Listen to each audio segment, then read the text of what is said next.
Bonjour à vous et bienvenue sur Leadership Moment TV si vous nous rejoignez pour cette émission Motivation Day.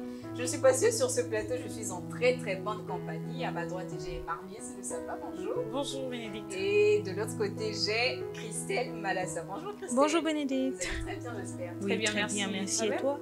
Également, merci beaucoup. Tant mieux. Okay. Eh bien, sachez que nous sommes loin de classer vraiment cette histoire de mindset, la conférence qu'il y a eu le 9 juillet dernier. Aujourd'hui, nous revenons encore sur le sujet, mais cette fois-ci avec les interventions de Aurélia Zimwangana ainsi que Jeune Kandolo.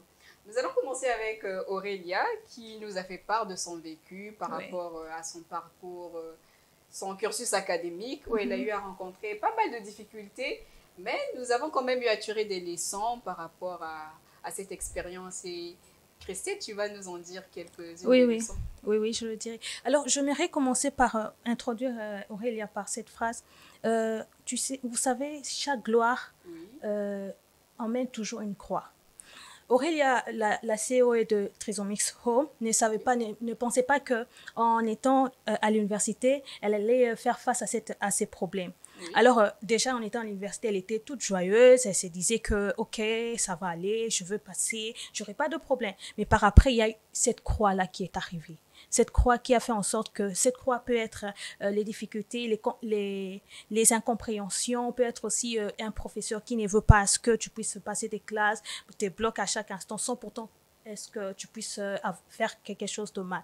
Alors, c'est ça, cette croix-là que nous sommes en train de parler. C'est pour dire que peu importe la croix qui peut survenir sur ton chemin, n'aie jamais baissé le bras parce que c'est ça qui doit te forger plus tard. C'est ça qui va te forger, c'est ça qui va te permettre à ce que tu sois meilleur et que tu donnes aussi des témoignages aux autres. Donc, c'est-à-dire, elle a utilisé cette maltraitance-là pour pouvoir on ne peut pas se fortifier. Je préfère pas dire maltraitance. Oui. Comment on peut qualifier ça? Je peux dire c'était un bien pour elle, pour forger la lionne en elle, pour forger celui qui sommeillait encore en elle. C'était ça. Est-ce que tu as à dire à ce sujet, quelqu'un qui te maltraite, comme elle avait dit, le monsieur croyait qu'il était en train de la maltraiter, mais elle a pris ça sous un autre angle pour pouvoir maintenir son état d'esprit au bon état. Moi, en tout cas, justement, moi, je peux dire, justement, c'est une occasion pour chaque personne de se rendre compte que dans chaque difficulté, parce que sur notre chemin, on ne rencontrera pas que toujours de bonnes personnes. Oui. Il y aura toujours de ces personnes qui prennent plaisir à nous faire du mal, etc. Mais nous, on doit se servir justement de cette maltraitance, il faut dire ça entre guillemets. Oui. Donc, du coup, on doit s'en servir pour que ça nous forge, pour faire face à ça et se mesurer face à ça. C'est dire qu'en tout cas, j'ai rencontré des personnes qui pensaient me mettre à terre et je réveillais justement ce que Christelle vient de dire. Je réveillais la personne qui dormait en moi, c'est-à-dire la force, le courage, la détermination pour arriver à obtenir ce dont j'avais besoin, peu importe les obstacles. C'est-à-dire qu'on ne se dise pas, qu'on ne soit pas là à s'apitoyer sur son sort. Enfin, moi, je peux rencontrer un bon professeur sur mon chemin, je peux rencontrer de bonnes personnes, etc. Mais que cela soit plutôt des armes qu'on va utiliser pour pouvoir se découvrir encore plus et aller de l'avant. Et voilà, donc, et aussi, j'allais dire aussi, par rapport à ça, ça commence tout intérieurement. C'est d'abord l'intérieur, parce que c'est l'intérieur qui façonne l'extérieur. Si déjà, dans ton intérieur, tu sais déjà bien te façonner, tu sais déjà bien garder ton mindset, sache que ton extérieur sera merveilleux. Et à cela, j'aimerais ajouter ce que Jeune Kandolo avait dit, bien que ce n'est pas lui qui a narré cette histoire, mais il avait dit quelque chose. Nous, les humains, nous n'avons pas la maîtrise de ce qui se passe à l'extérieur de nous, que ce soit les difficultés ou encore les facilités, parce qu'il y a de ces gens, dès leur naissance, ils sont confrontés à plusieurs difficultés, peut-être que la famille est dans la misère, etc. Nous n'avons pas le contrôle de ces choses-là. Oui. Mais ce que nous pouvons contrôler, c'est notre intérieur, essayer de le nourrir d'espoir, Exactement. nous dire que, bon, voilà, ce qui est à l'extérieur, tu ne peux pas, mais essaye d'abord de te contrôler toi-même. Personnellement, au fond de toi. C'est ça. Y arriver. C'est ça, exactement. Exact. Et partons justement de ce qu'il a dit, Eugène Kandolo. Moi, ce que j'ai aimé d'abord dans tout son discours, c'est apprendre à s'apprécier.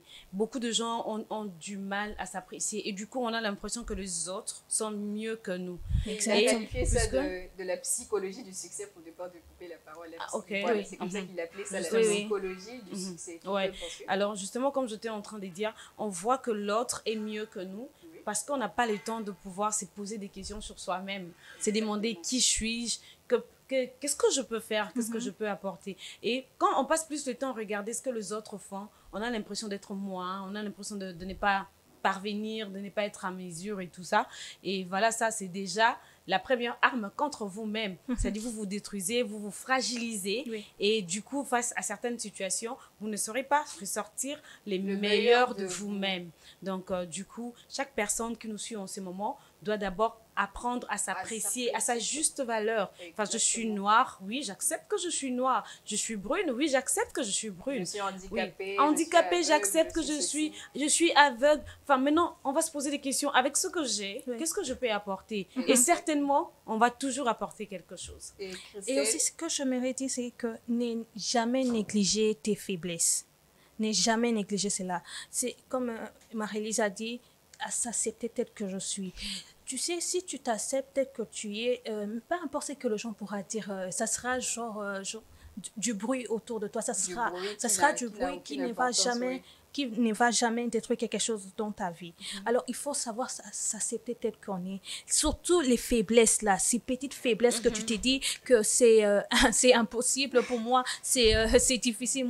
Bon, chez moi, il n'y a rien de bon, chez moi, il n'y a rien de spécial. Le fait de se sous-estimer à chaque Exactement, fois. Moi, je dirais que, à chaque fois que l'on se compare à d'autres, on n'arrive plus à voir notre propre valeur à nous.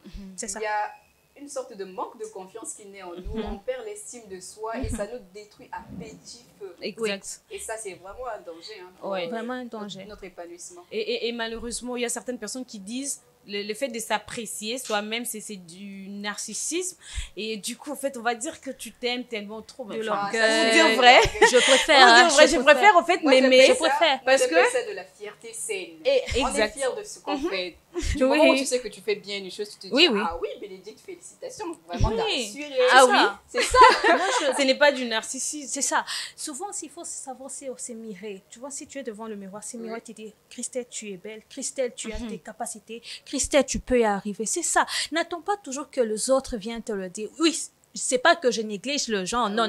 Mais je dis, tout doit d'abord commencer par toi. Moi, ça peut pas aussi venir. Oui. Alors, tout vient par moi d'abord. C'est moi qui crée les choses. C'est moi qui donne comment est-ce que ma vie sera. C'est pas aux autres de le faire.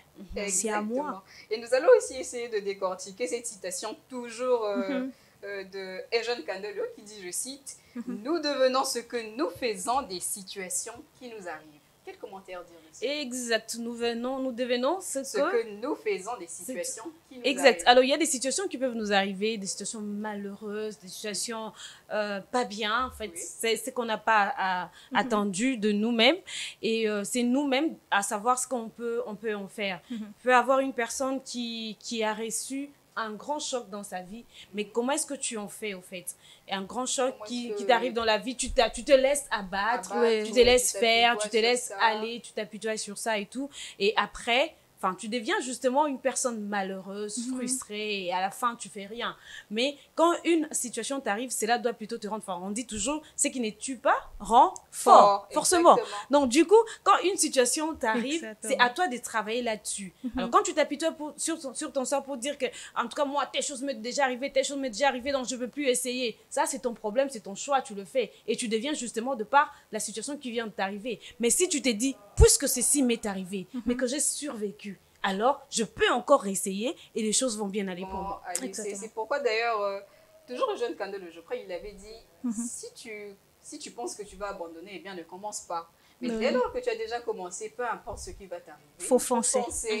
Et j'aime souvent illustrer ça avec quelque chose, si jamais tu es en train de monter sur les marches, il peut t'arriver de tomber de 2 marches, tu recules de 2 marches, tu ne vas pas repartir à 0. Tu vas te relever de là où tu es tombé pour ensuite poursuivre avancer.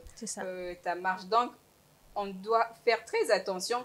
Nous devons ne pas nous apitoyer sur les situations qui nous arrivent. On doit plutôt chercher à le naturaliser de manière à ce que nous puissions régulariser la situation. La considération que nous donnons aux choses, c'est ce qui influe au fait sur notre personnalité et sur notre devenir. Et pour ça aussi, moi je dirais juste par une phrase, c'est que tu penses de toi, détermine ce que tu dis. Ce que tu dis détermine ce que tu fais. Et ce que tu fais relève ce que tu es. Waouh. Signé Christelle Malassa.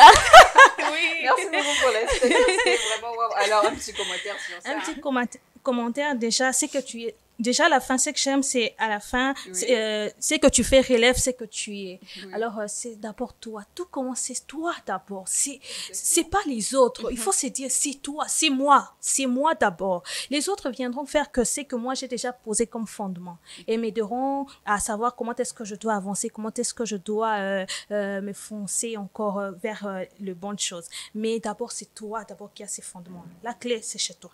Exactement. Donc, nous devons d'abord être bien avec soi-même, s'aimer d'abord soi-même, avoir de l'estime de soi, s'apprécier, se dire félicitations, en tout cas, t'as assuré, même si les autres ne te félicitent pas encore, même si les autres te découragent, mais toi, dis-toi que j'ai donné le meilleur de moi. Et j'aime aussi une phrase, c'est un auteur-compositeur, je tais le nom, il a dit: si tu ne sais pas faire des grandes choses, fais au moins les petites choses, mais avec grandeur.